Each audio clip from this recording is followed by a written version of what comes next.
अंधारा मागतो एक डोळा आणि देव देतो दोन, अशीच अवस्था आजच्या युवकांची झालेली आहे. 2G 3G अशा एकावर एक आधुनिक आदेशाने त्यांना मगच प्राप्त झाल्या. झिंग करत सकाळी उठल्यापासून रात्री झोपेपर्यंत video calling, message sending, posting, mobile, social media मोजायचाच त्याचा वेळ संपून जातो. शिवाजी, तानाजी, संभाजी अशा शूरवीरांचा वारसा सांगणारे आमचे युवक व्हिडिओ गेम्स, पबजी या मोबाईल गेम्समुळे सतत जीवन बसतात. तेव्हा भाषेसाठी एक विषय मिळतो, मोबाईल तारकी मारक. नमस्कार प्रिय शिक्षकगण व माझ्या प्रिय मैत्रिणींनो, मी काव्य संदीप देशमुख, धर्मवीर आनंदी इंग्लिश मीडियम स्कूलची विद्यार्थिनी आज आपल्या समोर मोबाईल तारकी मारक हा विषय प्रस्तुत करत आहे. शिवरामी सरदारामी आम्हाला काय कोणाची भीती, देव देशी आणि धर्मापाय प्राण घेतले हाती.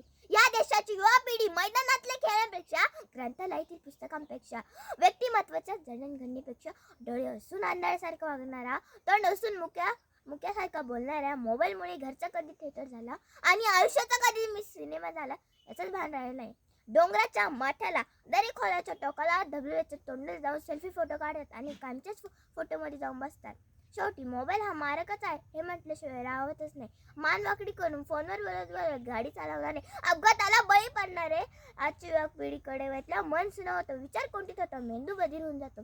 जसे श्रीकृष्णाने अर्जुनाला कुरुक्षेत्रात विश्वरूप दर्शन घडले, तसे प्रत्येकाला विश्वरूप दर्शन घडण्यासाठी मोबाईल अत्यंत नादाला पण सदस्य विवेक बुद्धीने वापर केला. मोबाईल सारख्या ज्ञानाचा, माहितीचा व संपर्काचं साधनच होऊ शकत नाही. शेवटी मोबाईल हे साधन आहे. मोबाईल तारक की मारक हे असं नसतं. त्याला वापरणारी माणसं तारक व मारक शब्दाला जन्म देतात. मला तुकोबाची एक ओळ खूप आवडते. तुका म्हणे दर्पणाचे अंग, त्याची त्याची दाई रंग. तुका म्हणे दर्पणाचे अंग, त्याची त्याची दाई रंग.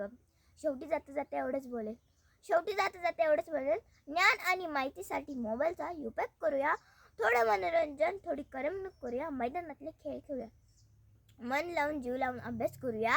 स्वामी विवेकानंद, डॉक्टर APJ कलाम होऊया. आपल्या भारत देशाचं नाव रोशन